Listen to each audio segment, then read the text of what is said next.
Hi viewers, ಇವತ್ತು ನಾವು ಮಟರ್ ಪನ್ನೀರ್ನ ತುಂಬ ಸುಲಭವಾಗಿ ಮನೆಯಲ್ಲೇ ಮಾಡೋದು ಹೇಗೆ ಅಂತ ನೋಡೋಣ. ಇಲ್ಲಿ ನಾನೊಂದು ಮಿಕ್ಸಿ ಜಾರ್ಗೆ 2 ಈರುಳ್ಳಿನ ಕಟ್ ಮಾಡಿ ಹಾಕ್ಕೊಳ್ತಾ ಇದ್ದೀನಿ. ಹಾಗೆ 2 ದಪ್ಪ ಟೊಮೆಟೊನ ಕಟ್ ಮಾಡಿ ಹಾಕ್ಕೊಳ್ತಾ ಇದ್ದೀನಿ. ಇದಕ್ಕೆ ಒಂದು 4 ಹಸಿಮೆಣಸಿನ್ಕಾಯಿ, ಒಂದು ಅರ್ಧ ಇಂಚು ಶುಂಠಿನ ಹಾಕ್ಕೊಂಡಿದ್ದೀನಿ. ಇದಕ್ಕೆ ಒಂದು ಅರ್ಧ ಇಂಚಿನಷ್ಟು ಚಕ್ಕೆ, 1-2 ಏಲಕ್ಕಿ, ಹಾಗೆ 1-3 ಲವಂಗನ ಹಾಕಿ ಇದನ್ನು ನಾನು ಈಗ ಪೇಸ್ಟ್ ಮಾಡಿಕೊಂಡು ಬರ್ತೀನಿ.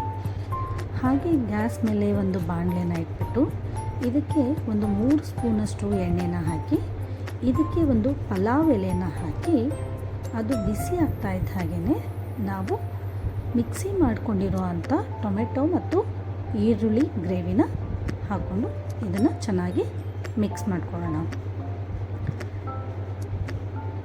ಈ ಗ್ರೇವಿಗೆ ನೀವು ಬೇಕು ಅಂದರೆ ಸ್ವಲ್ಪ ಸೋಂಪು ಪುಡಿನ ಅಥವಾ ಸೋಂಪು ಕಾಳನ್ನು ಹಾಕ್ಕೋಬೋದು.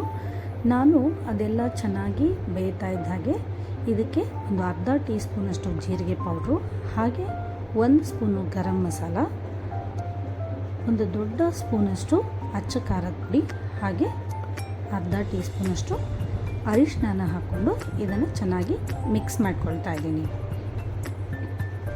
ಈ ಮಸಾಲೆ ಎಲ್ಲ ಚೆನ್ನಾಗಿ ಬೆಂದು ಎಣ್ಣೆನ ಬಿಡ್ತಾ ಇದ್ದ ಹಾಗೇ ಇದಕ್ಕೆ ನಮಗೆ ನೀರಿನ ಕ್ವಾಂಟಿಟಿ ಎಷ್ಟು ಬೇಕೋ ಅಷ್ಟು ನೀರನ್ನು ಹಾಕಿ, ನೀರು ಕುದೀತಾ ಇದ್ದ ಹಾಗೆ ನಾವು ಇದಕ್ಕೆ ಹಸಿ ಬಟಾಣೆನ ಹಾಕಿ ಮಿಕ್ಸ್ ಮಾಡಿಕೊಂಡು ಟೇಸ್ಟಿಗೆ ಬೇಕಾದಷ್ಟು ಉಪ್ಪನ್ನು ಹಾಕಿ ಇದನ್ನು ಒಂದು ಕುದಿಯನ್ನು ಕುದಿಸ್ಕೋಬೇಕು. ಅದು ಕುದೀತಾ ಇದ್ದ ಹಾಗೇ ಮುಂಚೆನೇ ಕಟ್ ಮಾಡಿ ಇಟ್ಟಂಥ ಪನ್ನೀರನ್ನು ಹಾಕಿ ಇದನ್ನು ಕೂಡ ಒಂದು 5 ನಿಮಿಷ ಲಿಡ್ಡನ್ನು ಕ್ಲೋಸ್ ಮಾಡಿ ಬೇಯಿಸ್ಕೊಂಡ್ರೆ ಮಟರ್ ಪನ್ನೀರ್ ಚೆನ್ನಾಗಿ ರೆಡಿ ಆಗುತ್ತೆ. ನಿಮಗೆ ಸ್ವಲ್ಪ ಗಟ್ಟಿ ಬೇಕು ಅಂದರೆ ನೀರಿನ ಕ್ವಾಂಟಿಟಿನ ಕಡಿಮೆ ಮಾಡ್ಕೊಳ್ಳಿ, ಅಥವಾ ಇನ್ನೂ ಸ್ವಲ್ಪ ನೀರು ಬೇಕು ಅನ್ನೋದಾದರೆ ನೀವು ಇನ್ನೂ ಸ್ವಲ್ಪ ನೀರನ್ನು ಹಾಕ್ಕೋಬೋದು. ಈ ರೀತಿ ಬೆಂದಿರುವಂಥ ಈ ಮಟರ್ ಪನ್ನೀರನ್ನು ನಾನೀಗ ಸರ್ವ್ ಮಾಡ್ತಾಯಿದ್ದೀನಿ. ನಾನಿವತ್ತು ರಾಗಿ ರೊಟ್ಟಿ ಹಾಗೆ ಮಟರ್ ಪನ್ನೀರ್ ಮೊಸರು ಬಜ್ಜಿ ಜೊತೆ ಇದನ್ನು ಸರ್ವ್ ಮಾಡ್ತಾಯಿದ್ದೀನಿ. ನೀವು ಒಂದು ಸಾರಿ ನಿಮ್ಮ ಮನೆಯಲ್ಲಿ ತುಂಬ ಸುಲಭವಾಗಿ ಮಾಡುವಂಥ ಈ ಮಟರ್ ಪನ್ನೀರನ್ನ ಮಾಡಿ ಟ್ರೈ ಮಾಡಿ ಹೇಗಾಗಿದೆ ಅಂತ ಕಮೆಂಟ್ ಮಾಡಿ ತಿಳಿಸಿ. ಹಾಗೆ ಈ ಚಾನಲ್ನ ಸಬ್ಸ್ಕ್ರೈಬ್ ಮಾಡಿ.